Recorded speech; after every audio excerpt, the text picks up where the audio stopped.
Good morning, everyone. This is Father Nate, missionary priest in Italy, and thanks for joining us today, February 6th, on No Greater Light, our podcast on Marian feasts and Marian meditations.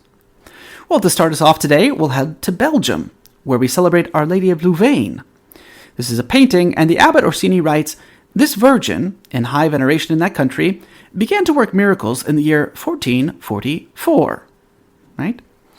So, what's the story of this image? Well, St. Peter's Church, or Sint Pieters Kerk, in, I guess, Flemish, I don't know, don't quote me on that, is the oldest church in Louvain, Belgium. It was founded around 986. The first church burned to the ground, that happens, but then the present Gothic-style church was built or began construction in 1425. Both world wars were not helpful. In 1914, the roof and the nave were burned down, and in 1944, the north aisle suffered bomb damage. What's important about this church, though, is that it's the home of Our Lady of Louvain, or the Virgin of Louvain, right? A statue of the Blessed Mother and her Divine Son, also sometimes called Sedes Sapientiae, or Seat of Wisdom, right? Our Lady of Louvain was a wood statue of the Blessed Virgin carved by Nicolas de Bruyne in 1442, which is a facsimile of an earlier statue dating from the 13th century.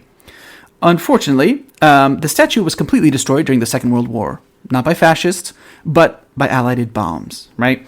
It's a replica of Bruyne's famous statue that's currently on display in the church, right? Now, Sedes Sapientiae is a specific title for the statue of Our Lady of Louvain, right? It's also a typical image that we see in Christian iconography, right? The Blessed Mother sits upon a throne with the Christ child in her lap, right? It's said that devotion to this began as early as the 13th century, right? And the Blessed Virgin's feet oftentimes are shown resting upon a stool, right? Interesting, and for good reason. The Seat of Wisdom is the title to Mary that we'll recognize from the Litany of Loretto, right? It's St. Peter Damian, who in the 11th century said of the Blessed Virgin Mary that she is herself that wondrous throne referred to in the Book of Kings. Right? What is he talking about? Well, he's alluding to Solomon's throne, right? The throne of the king that's renowned throughout history. He's known for his wisdom, right? We're told in the Book of Kings, it says the third Book of Kings here, which must be an old reference. I think that's maybe First Chronicles. Also, don't quote me on it, that his throne was ivory overlaid with the finest gold. It had 6 steps, says the Bible, and the top of the throne was round behind, and there were 2 hands on either side holding the seat, and 2 lions stood, one at each hand. And 12 little lions stood upon the 6 steps on each side, and one on the other. There was no such work made in any kingdom. Yes, right? Interesting, too, that Mary is descendant from that noble lineage of David, right? As the Mother of God, she is the seat of wisdom, the vessel of the Incarnation. She carried and gave birth to the second person of the Trinity. And so she is, in a certain sense, the throne upon which God himself reigns from, right? And one last little tidbit, this symbol, the Sedes Sapientiae, has become the seal for the Catholic University of Louvain, right? It bears the motto, Universitas Catholica Louvainensis Sedes Sapienza, Catholic University of Louvain, Seat of Wisdom. Then we'll jump down south to the Piemonte Etneo in Catania, Sicilia, in Italy, where they celebrate Madonna del Fuoco, Our Lady of the Madonna of the Fire, right? Why? Didn't we just have a Lady of our Fire? Yes, but this one stopped lava in 1865, right? When the statue processed to its edge, right? They usually celebrate the feast, the solemnity, as the first Sunday in September, right?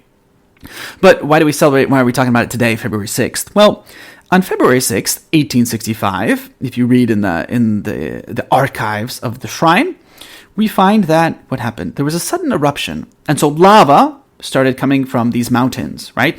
And it reached their area and threatened the village of Venna, right? It was less than a kilometer from the sanctuary, right? Obviously, people freaked out, but they were good and fervent Christians who didn't lose hope. They had recourse to Our Lady, the Almighty Mother of God, and they carried in procession towards the lava that was proceeding, threatening death and destruction, not only the holy icon, but also a wooden statue of the Virgin herself, venerated in the sanctuary, right?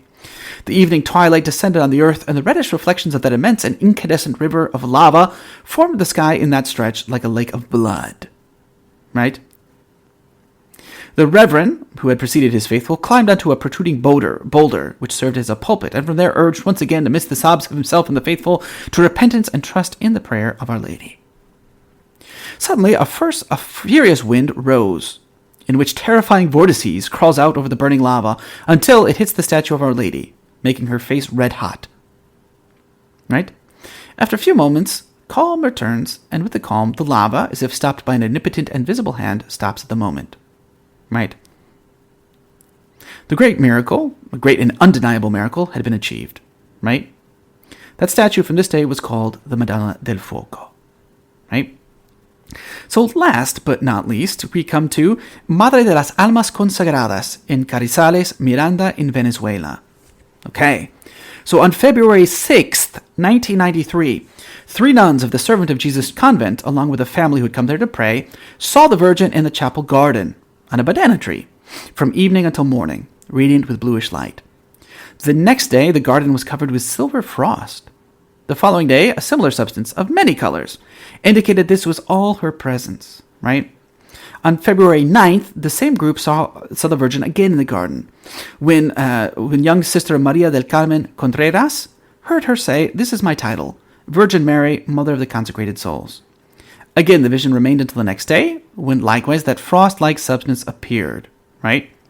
In 1998, after a somewhat equivocal investigation that found no proof that anything supernatural had happened, but left open the possibility, the Bishop of Los Teques authorized public devotions at the chapel, right?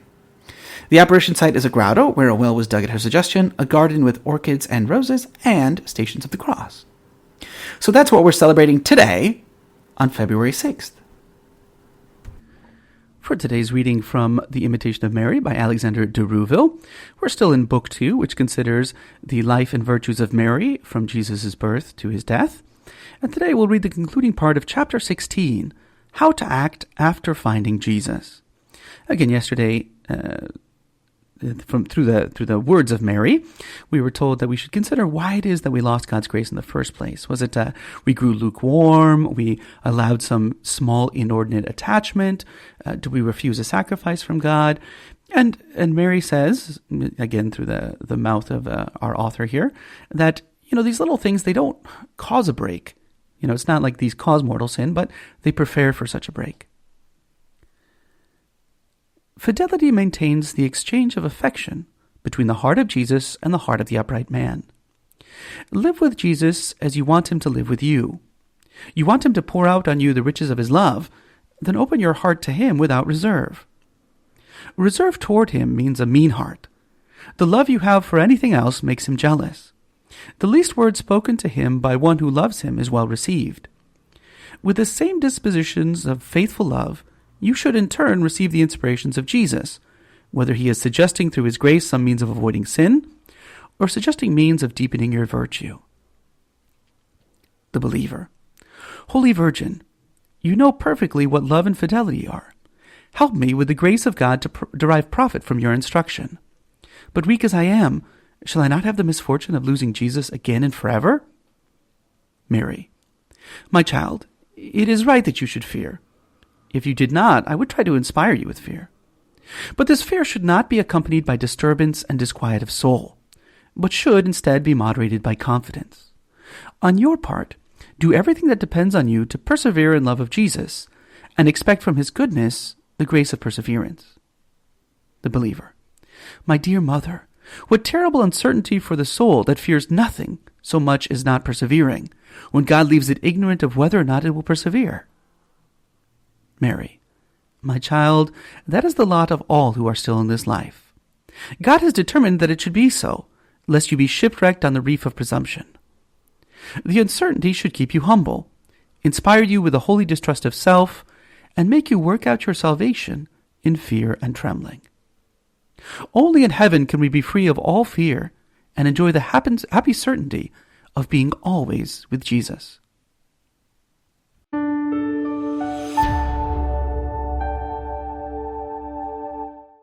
Thank you for listening, and we hope you enjoyed our Marian podcast.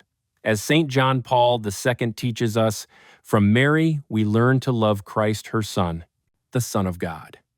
Through her intercession, may we grow ever closer to him. We encourage you to share this with a loved one or friend and help spread our devotion to Mary.